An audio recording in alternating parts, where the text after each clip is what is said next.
រឿងបុរសពីរនាក់ចង់បានប្រពន្ធគេមានរឿងមួយដំណើរថា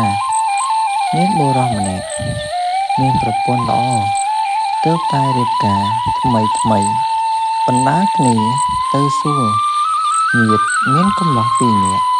បានឃើញក៏ស្រឡាញ់ចង់បានវាក៏គិតគ្នាថាយើងធ្វើដូចម្ដេចនឹងបានចៅម្នាក់ឆ្លើយឯងទេ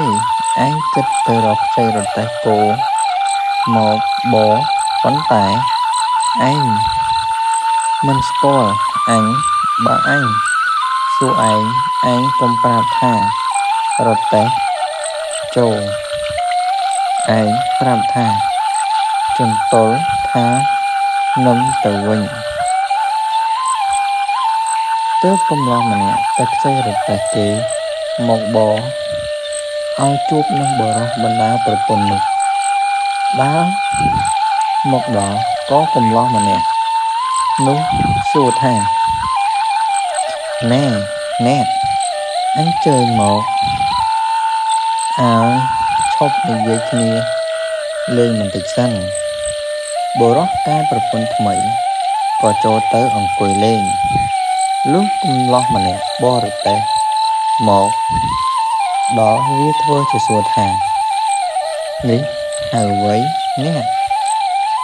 បុរសប្តីប្រពន្ធឆ្លើយថាគេហៅរទេះមែនឬអ្នកបុរសនោះថាមែនបើមែនអ្នកហ៊ានភ្នាល់នឹងខ្ញុំទេបុរសនោះសួរថាអ្នកឯងមានទ្រព្យសម្បត្តិអ្វីភ្នាល់នឹងយើងកំឡោះនោះថាបើខ្ញុំចាញ់ខ្ញុំនៅជាមួយអ្នកបើខ្ញុំឈ្នះសុំតែប្រពន្ធអ្នកបុរសនោះគិតថាប្រកាសជាគេហៅរទេះមែននឹងខ្លាចអ្វីក៏ព្រមភ្នាល់នឹងគេទៅទើបកំឡោះដែលឈរសួរទៅអ្នកបរទេះចង្អុលទៅសួរទៅជន្ទល់កំឡោះអ្នកបរទេះប្រាប់ថានេះគេហៅជន្ទល់ចង្អុលសួរទៅនឹមថានេះគេហៅនឹមនេះគេហៅថាទូកនេះគេហៅថាត្រៀលនេះគេហៅថាប្រែកនេះគេហៅថាកង់នេះគេហៅថាខ្នងកង់នេះគេហៅថាត្រប៉ងដល់ឆ្លើយរួចសពគ្រប់កំឡោះនោះសួរទៅបុរសជាប្តីថាឥឡូវគេមិនហៅរទេះទេបើដូច្នេះតើអ្នកឯងព្រមចាញ់យើងឲ្យប្រពន្ធមកយើងឬម្ដេចបុរសជាប្តីព្រមមិនព្រមដល់ប្រកែកទៅមិនឈ្នះគេដណ្ដើមយកប្រពន្ធទៅបុរសនោះមិនសុខចិត្តទៅប្តឹងចៅក្រមចៅក្រមឲ្យទៅកោះហៅចៅទាំងពីរនោះមកជំនុំកំឡោះទាំងពីរនាក់នោះវាសូកចៅក្រមកាត់សេចក្តីថាត្រូវចាញ់គេហើយត្រូវឲ្យប្រពន្ធទៅគេហើយបុរសនោះខឹងណាស់ក្បិតគេយកប្រពន្ធទៅបានដើរផងយំផងដើរបន្តិចទៅប្រទះនឹងទន្សាយសួរថាត្បីអ្វីបានជាយំបងបុរសនោះប្រាប់តាមដំណើរគ្រប់សពសុភាទន្សាយប្រាប់ថា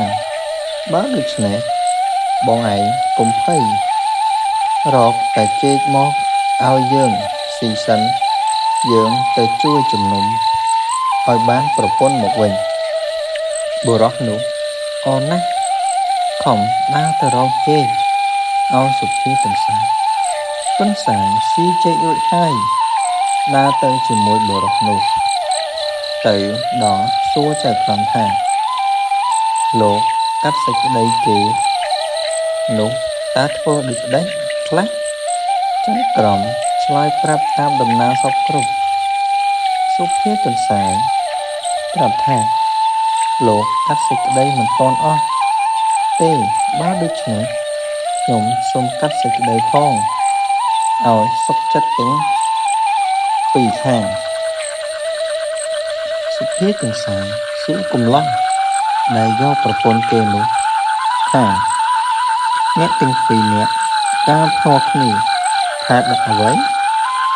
បុរសនោះឆ្លើយថាដាក់ប្រពន្ធសុភាទន្សាយសួរទៅកំឡោះនោះថាត្រង់ណាហៅថាប្រពន្ធបើអ្នករកឃើញយកទៅចុះបើរកមិនឃើញទេឲ្យប្រពន្ធទៅទីវិញ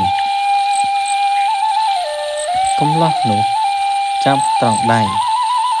សុភាទន្សាយប្រាប់ថានេះគេហៅថាកដៃទេចាប់ត្រង់ជើង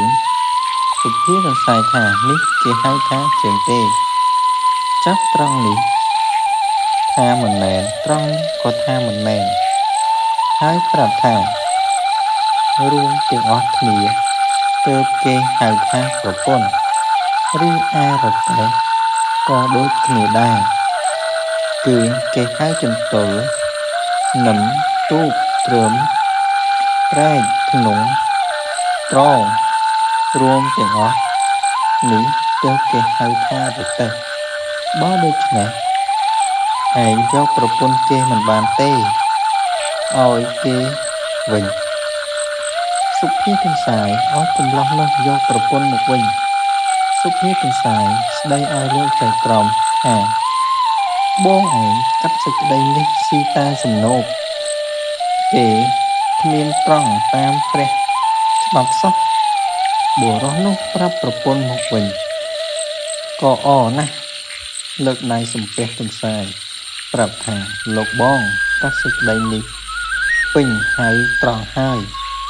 ឲ្យលោកបានទ្រព្យសម្បត្តិសួនពៀន